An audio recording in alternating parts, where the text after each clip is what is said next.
ज्यावेळी सरकारमध्ये सन्माननीय अजितदादा उपमुख्यमंत्री म्हणून काम करतायत, सामुदायिक जबाबदारी असते। ज्यावेळी एखाद्या प्रश्नाचं उत्तर द्यायचं असेल त्यावेळी म्हणतात ही सामुदायिक जबाबदारी आहे, मी उत्तर देतोय म्हणजे ते सामुदायिक आहे असं तिघंही म्हणतात।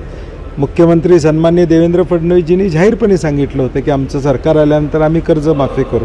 तोच व्हिडिओ आम्ही परत सगळ्यांना दाखवतोय की तुम्ही बोलला होतात ते करा, एवढीच आमची मागणी आहे।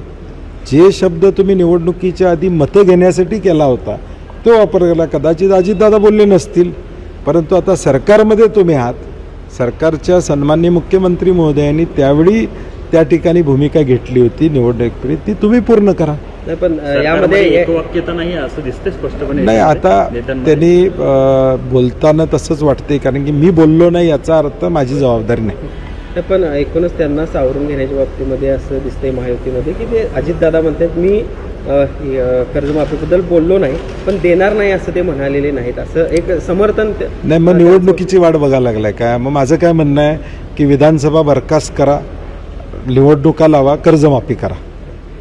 निदान शेतकऱ्यांची कर्जमाफी निवडणुकीसाठीच थांबले असतील तर मला वाटतं मग निवडणुका लावा आणि शेतकऱ्यांची कर्जमाफी तरी होऊ दे। म्हणजे फक्त निवडणुका म्हणजे 4 वर्षानंतर निवडणुका लागल्यावर आम्ही करणार असं मग जाहीर करा तसं शेतकऱ्यांना, म्हणजे निदान शेतकरी आज जो अडचणीत आहे त्याला कळेल की आमच्या अडचणीच्या काळाचीही मदत नाही आहे तर निवडणुकीच्या मतासाठीही मदत आहे, हे जाहीर करावं।